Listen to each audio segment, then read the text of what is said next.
कृष्णाय वासुदेवाय हरः परमात्मनि प्रणतक्लेशनाशाय गोविंदाय नमो नमः। मेरे प्यारे भक्तों, आप सभी को जय श्रीमन्नारायण, जय श्री कृष्णा, राधे। आए हो तो प्रेम से लो हरि का नाम, सभी भक्तों को राधे की जय जय सीताराम, जय जय राधे श्याम। मेरे प्यारे भक्तों, आप सभी के मन में एक प्रश्न अवश्य चल रहा होगा कि कार्तिक माह के कृष्ण पक्ष की जो एकादशी आने वाली है, जो ठीक दीपावली से पहले होती है, उस एकादशी का नाम क्या है। और कुछ भक्तों के मन में ये प्रश्न है कि एकादशी 16 तारीख को रखनी है या 17 तारीख को। ये बड़ा कन्फ्यूजन है, तो चिंता मत कीजिए, इस वीडियो में बने रहिएगा। मैं आप सभी को पूरा वृतांत बताऊंगा। पारण कब है, एकादशी का व्रत कैसे रखना है, क्या करना है, और एक ऐसा उत्तम उपाय जिससे आपके सभी दुखों का नाश होगा। तो चलिए मेरी प्यारे भक्तों, इस बार की जो रमा एकादशी है, इस एकादशी को रमा एकादशी कहते हैं। और रमा एकादशी का बहुत बड़ा प्रभाव होता है, बहुत बड़ा फल होता है। और हर एक सनातनी को, हर एक व्यक्ति को एकादशी का व्रत रखना चाहिए। इस बार कार्तिक माह की कृष्ण पक्ष में पड़ने वाली रमा एकादशी हम सभी सनातनी 17 अक्टूबर को रखेंगे। ऐसा क्यों? क्योंकि रमा एकादशी 16 अक्टूबर की सुबह 10 बजे से प्रारंभ हो रही है और 17 अक्टूबर के मध्य तक रहेगी। उसके बाद द्वादशी लग जाएगी। अब गड़बड़ कहाँ हुई कि 16 अक्टूबर को सुबह 10 बजे से प्रारंभ हो रही है। इसका मतलब 16 अक्टूबर को जो एकादशी है वो दसवीं बेदी है, और दशमी भेदी एकादशी हमें कभी नहीं करनी चाहिए। इसीलिए हम सभी 17 तारीख को करेंगे। और इस बार की एकादशी और दिव्य कैसे हो जाती है? क्योंकि इस बार की एकादशी द्वादशी युक्त है, द्वादशी से मिली हुई है, और वह एकादशी श्रेष्ठ नहीं सर्वश्रेष्ठ हो जाती है जो द्वादशी युक्त होती है।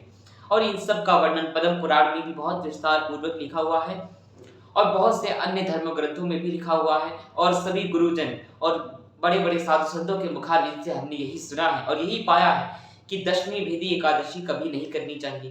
द्वादशी युक्त एकादशी जो होती है वो सर्वोत्तम होती है। तो इसलिए हम सभी 17 अक्टूबर को एकादशी का व्रत करेंगे। एकादशी का व्रत करके हम सभी सुबह सुबह ब्रह्म मुहूर्त में उठकर नित्य क्रिया से निर्वित्र होकर प्रभु को अच्छे से स्नान कराकर, पंचामृत से स्नान कराकर, नित्य क्रिया करके प्रभु की आरती कर उनको अच्छे अच्छे वस्त्र पहनाकर और उनको अच्छा सा भोग पवाकर आप सभी संकल्प के साथ व्रत को प्रारंभ कीजिए। बहुत सी माताएं होती है, बहुत से पुरुष वर्ग होते हैं, वो बिना संकल्प लिए ही व्रत प्रारंभ कर देते हैं और सोचते हैं कि हमने व्रत रख लिया।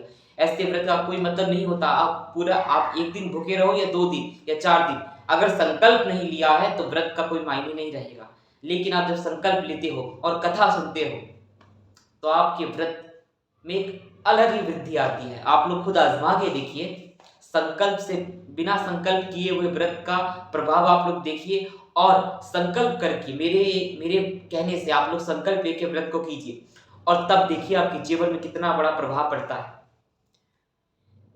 11 को जो एकादशी होती है, अब ये 11 क्या है? 11 में खाली एकादशी रखने से सब कुछ हो जाता है? जी हाँ, एकादशी का व्रत कुछ लोग का कहना है कि शुक्ल पक्ष की एकादशी बहुत अच्छी होती है, कृष्ण पक्ष की एकादशी उतना प्रभाव नहीं होता। इसीलिए आप लोग क्या करो कि एक ही एकादशी करो, केवल शुक्ल पक्ष की एकादशी कर लो और कृष्ण पक्ष की रहने दो। ये कैसी मूर्खता है, कैसी मूर्खता है कि एक एकादशी अच्छी होती है तो एक बुरी होती है।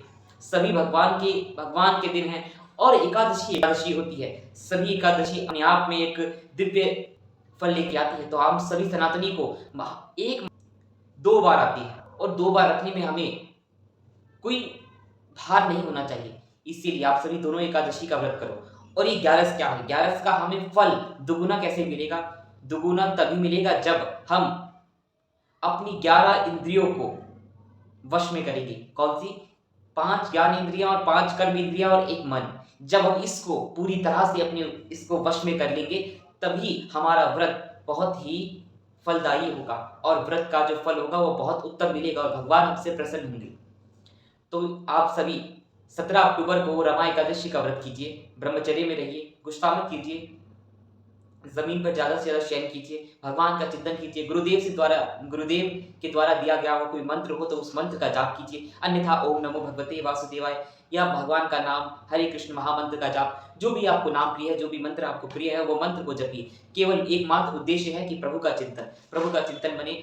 और मैं आप सभी सनातनियों से एक बात कहना चाहता हूं कि इस बार रमा एकादशी का जितना भी फल हो, आप सभी इस भाव से कीजिए। सभी 10 साल से ऊपर के बच्चे से भी कराइए और तमाम वर्ग के लोग एकादशी का व्रत कीजिए और यह भाव रखकर कीजिए कि हमारे, आप सभी को पता है कि परम पूज्य, परम आदरणीय, सभी के लाडले पूजनीय प्रेमानंद जी महाराज जी का स्वास्थ्य थोड़ा बहुत ठीक ठाक नहीं, वैसे तो वो उन पे श्री जी की बहुत कृपा है, लेकिन हम सभी का भी कोई कर्तव्य होता है। तो आप सभी परम पूज्य प्रेमानंद जी महाराज जी के लिए व्रत रखिए। रमा एकादशी का जो व्रत होगा वो आप गुरुदेव के लिए रखिए और सभी सारा फल गुरुदेव जी को अर्पित कर दीजिए। इतना हमारे अंदर सामर्थ्य नहीं है, लेकिन जो भी हो, छोटा सा भी योगदान गुरुदेव के श्री चरणों में अर्पित कीजिए और भगवान से यही कामना कीजिए कि गुरुदेव जी का स्वास्थ्य एकदम ठीक हो जाए, पूरी तरह से स्वस्थ हो जाए और गुरुदेव फिर से सिंह की भांति दहाड़ने लगे और अपनी यात्रा फिर से चालू कर दें। और इस बार जो पारण होगा वो 18 अक्टूबर को सुबह 6 बजे से लेके 9 बजे तक। टाइमिंग थोड़ा ऊपर नीचे हो सकता है, वो इसीलिए क्योंकि कुछ राज्यों में सूर्य देरी से उगता है, तो वो आप 1-2 घंटे का ऊपर नीचे मान सकते हैं, लेकिन आप 9 बजे से पहले पारण करिए। मेरे प्यारे भक्तों, इस वीडियो को सभी तक पहुंचाइए जिससे उन सभी को पता चले कि एकादशी का व्रत कब है। और दिवाली से ठीक 4 दिन पहले ये रमा एकादशी आती है। इसका बहुत फलदायक, बहुत ही दिव्य एकादशी है। रात शाम के समय तुलसी जी में दीप दान अवश्य करें, जिससे आपके घर की दरिद्रता भी दूर होगी। और इसकी कथा अवश्य सुनिएगा, इसकी कथा भी मैं डालूंगा, लेकिन पहले आप इस वीडियो को सभी तक पहुंचाइए और कथा अवश्य सुनना। कथा का क्या महत्व होता है और ऐसी कौन सी दिव्य कथा है जिसको सुनने से आपका एकादशी का व्रत और 100 गुना बढ़ जाएगा और फल 100 गुना बढ़ जाएगा, ये आप अगली वीडियो में जानिएगा। हरे कृष्ण कृष्ण कृष्ण हरे हरे, हरे राम राम राम हरे हरे।